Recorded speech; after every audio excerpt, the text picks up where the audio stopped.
শুভ সন্ধ্যা। Share বাজারের মূল খবর ডেইলি মার্কেট আপডেটে আপনাদের স্বাগতম। সূচক 51.24 পয়েন্ট বা 0.96% বৃদ্ধি পেয়ে 5,401 পয়েন্টে দাঁড়িয়েছে। বাজারের লেনদেনের পরিমাণ রয়েছে 802 কোটি টাকা, যা আগের দিনের তুলনায় 14.04% বেশি।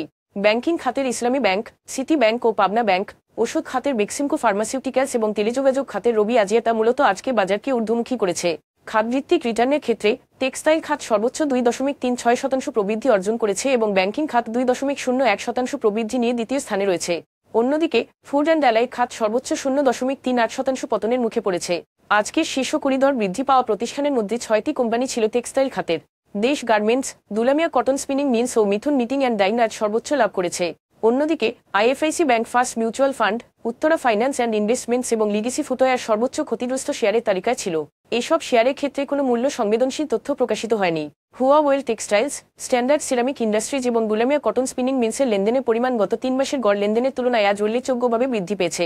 তবে এই অস্বাভাবিক লেনদেন বৃদ্ধির পেছনে স্বাভাবিক কোনো কারণ প্রকাশিত হয়নি। শীর্ষ 2 সংবাদ বৈদেশিক মুদ্রা বাজার স্থিতিশীল রাখতে বাংলাদেশ ব্যাংক বৃহস্পতিবার বাণিজ্যিক ব্যাংকগুলো থেকে অতিরিক্ত 176.5 মিলিয়ন মার্কিন ডলার ক্রয় করেছে। চলমান ফ্রি ফ্লোটিং এক্সচেঞ্জ রেট ব্যবস্থার আওতায় 13 জুলাই থেকে এ পর্যন্ত মোট ক্রয় দাঁড়িয়েছে 798.5 মিলিয়ন মার্কিন ডলার। আমদানি ব্যয় বৃদ্ধি ও বৈশ্বিক অর্থনৈতিক চাপের কারণে আন্তঃব্যাংক স্পট রেটে পতন ঘটায় এই পদক্ষেপ নেওয়া হয়েছে। মূলত মুদ্রাবাজার স্থিতিশীল রাখা ও সামগ্রিক অর্থনৈতিক স্থিতিশীলতা বজায় রাখা এর প্রধান লক্ষ্য। রূপপুর পারমাণবিক বিদ্যুৎকেন্দ্র প্রকল্পে রাশিয়ার কাছে বাংলাদেশ সরকারের বকেয়া অর্থ পরিশোধের প্রক্রিয়া শুরু হতে যাচ্ছে। যুক্তরাষ্ট্রের Office of Foreign Assets Control OFAC থেকে সাময়িক ছাড়পত্র পাওয়ার পর এই উদ্যোগ নেওয়া হয়েছে। 2022 সালে ইউক্রেনে রাশিয়ার আগ্রাসন শুরুর পর যুক্তরাষ্ট্র সহ পশ্চিমা দেশগুলো রাশিয়ার ওপর অর্থনৈতিক নিষেধাজ্ঞা আরোপ করলে বাংলাদেশও রাশিয়াকে অর্থ পরিশোধ বন্ধ করে দেয়। নিষেধাজ্ঞা কার্যকর হওয়ার আগে বাংলাদেশ প্রায় $1 বিলিয়ন সুদ ও অগ্রিম অর্থ পরিশোধ করেছিল।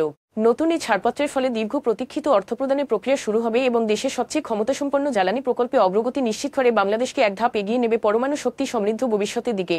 এখন এ পর্যন্তই, ধন্যবাদ।